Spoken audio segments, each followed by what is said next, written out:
सपा बसपा भाजपा ये तीनों सरकारों ने,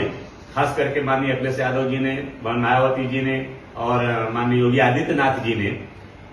अति पिछड़े समाज के 17 जातियों को ओबीसी से एससी में डालने के लिए शासनादेश जारी किया,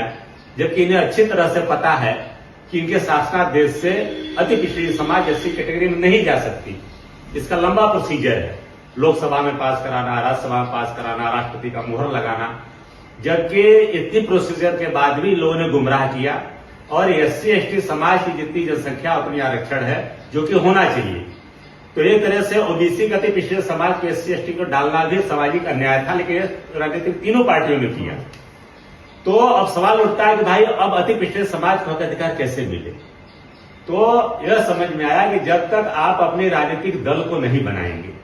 और अपने समाज के एक एक व्यक्ति को, एक एक नौजवान साथियों को, माताओं बहनों नौजवानों को जब तक जागरूक नहीं करेंगे अपने हक अधिकार के लिए, तब तक इनका हक अधिकार नहीं मिलेगा। इसलिए राष्ट्रीय पार्टी और तमाम दल, इसमें केवट रामधनी बिंद जी भी है, भारतीय मानव समाज पार्टी, हम सभी लोगों ने पार्टी बना के मोर्चा बना करके इको गार्डन लखनऊ में 10 मार्च को सुबह 10 बजे से एक आह्वान किए, कार्यक्रम रखे हैं, जिसपे सभी लोग आए जो न्याय को चाहते हैं, जिनको अब तक शासन सत्ता में, शिक्षा में, रोजगार में भागीदारी नहीं मिली, ऐसे वर्ग को भागीदारी दिलाने के लिए अपनी आवाज उठाएं। तो इसके लिए जो आज ओबीसी में 27% आरक्षण लागू है, उस 27% में उपवर्गीकरण लागू हो, जिसके लिए कि उत्तर प्रदेश में जो है कि सामाजिक न्याय समिति का गठन हुआ और सामाजिक न्याय समिति का रिपोर्ट भी आ गया, लेकिन सरकार की मंशा यानी मुख्यमंत्री की मंशा सही नहीं है, इसलिए गुमराह कर रहे हैं, लागू नहीं किए। इस तरह केंद्र में जस्टिस जी रोहिणी आयोग का गठन हुआ और जस्टिस जी रोहिणी आयोग का भी रिपोर्ट आ गया, उनके माननीय प्रधानमंत्री जी ने भी सार्वजनिक और लागू नहीं किए। इससे स्पष्ट है कि केवल अति पिछड़ों का वोट लेना है और इन्हें हक अधिकार नहीं देना है।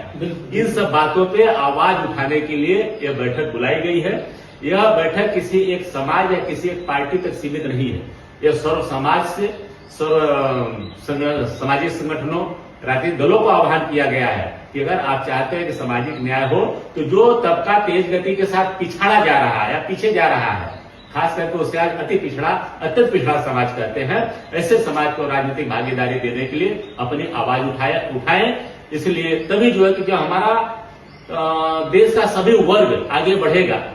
जिसमें खास करके हम अति पिछड़ा की बात करते हैं, अत्यंत पिछड़े समाज की बात करते हैं, एससी एसटी और माइनॉरिटी की बात करते हैं, पसमानदा मुसलमान और महिलाओं की बात करते हैं। 78 साल की आजादी में बहुत बड़ा ऐसा तबका है जो कि शासन सत्ता से या मुख्य धारा में